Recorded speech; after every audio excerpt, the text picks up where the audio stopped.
हरे कृष्णा कृष्ण कृष्ण हरे हरे, हरे राम राम राम हरे हरे। श्री श्री गुरु श्री गौरांग जय श्री। से आप सब लोग जानते हैं कि वेस्ट एशिया में वॉर चल रहा है। It is very difficult times. सभी जनता त्रस्त है, डिवोटीज भी। और वॉर के लिए कभी भी सैनिकों को या सेनाओं को तैयारी करनी पड़ती है। तो ये जो सैनिक होते हैं, इनके लिए एक कहावत कही जाती है, the more you sweat in during peace, the less you bleed during war. कि मतलब कि जितना आप तैयारी करोगे, जब वॉर चालू नहीं है, पीस टाइम है, शांति का समय है, उस समय सैनिकों को जितनी तैयारी करनी पड़ती है कि किसी भी तरह के वॉर में शामिल करने होने के लिए, तो जितनी वो तैयारी करेंगे, मेहनत करेंगे, अपना पसीना बहाएंगे, उतने वो तैयार रहेंगे किसी भी युद्ध के लिए। इस तरह के लिए बहुत सारे युद्ध अभ्यास होते रहते हैं। काफी सारी सेनाएं, अलग अलग कंट्रीज, फ्रेंडली कंट्रीज की सेनाएं, वो मिलकर के युद्ध अभ्यास करते हैं, प्रैक्टिस करते हैं, ताकि जब एक्चुअली युद्ध हो जाए तो उस समय उनकी तैयारी रहे। और जितनी अच्छी तैयारी रहेगी, उतने कम उनके सैनिक घायल होंगे, खून बहेगा, और कैजुअलिटीज उतनी कम होगी, उतना वो विजय प्राप्त करने की उनकी संभावनाएं बढ़ेगी।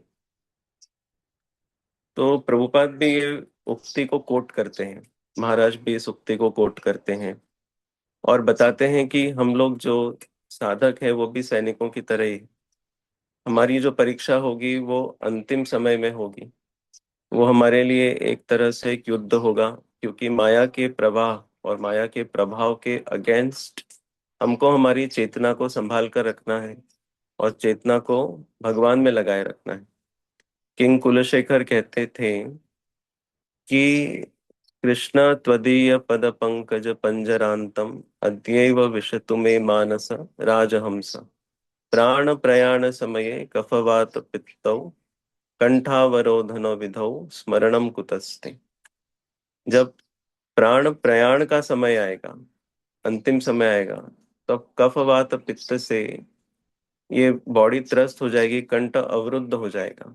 उस समय कैसे मैं भगवान का नाम ले पाऊंगा? तो इसलिए अब जब मैं हेल्दी हूँ, तो तब मेरे मन को वो उपदेश कर रहे हैं कि भगवान के पद पंकज में उस तरह से रमाए जैसे कि राजहंस रमते हैं ये कमल की डंडियों में। तो जब हम स्वस्थ हैं, तो ऐसे समय में साधक को चाहिए कि कोई भी लिथार्जी या सुस्ती न रखते हुए, काफी तन मन धन से और काफी तन्मयता के साथ, मेहनत के साथ में साधना करें, ताकि कब इसकी जरूरत पड़ जाए आगे चलकर हमें पता नहीं होता। कि स्वास्थ्य भी जो होता है वो भी एक तरह से अनिश्चित होता है, कब तक अच्छा स्वास्थ्य बना रहे, कब बीमारी आ जाए या कब कोई दूसरी विपदा आ जाए, इसकी कोई प्रेडिक्शन नहीं कर सकता है। और इसके लिए इसकी तैयारी हमेशा बनाए रखनी चाहिए। विश्वरूप प्रभु हमें बताते हैं बार बार कि आप रिटायरमेंट में या अंतिम समय में वही कर सकते हो जिसकी आपने उम्र भर प्रैक्टिस की होती। अगर आपने चैंटिंग का लगाव बनाया है, तो रिटायरमेंट के बाद में जब आपके पास खाली समय रहेगा, तब आप चैंटिंग करोगे। अगर आपने रीडिंग का लगाव बनाया है, हियरिंग का लगाव बनाया हुआ है, उसका अभ्यास है, तो वही चीज आप करते रहोगे या वही चीज कर पाओगे।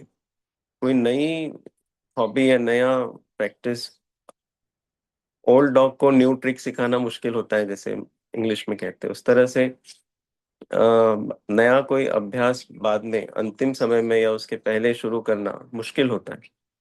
इसलिए साधक को पूरे तन्मयता के साथ, तत्परता के साथ अच्छी साधना में लगे रहना चाहिए। यही उसका युद्ध अभ्यास होगा। Thank you very much. Hare Krishna. आइए।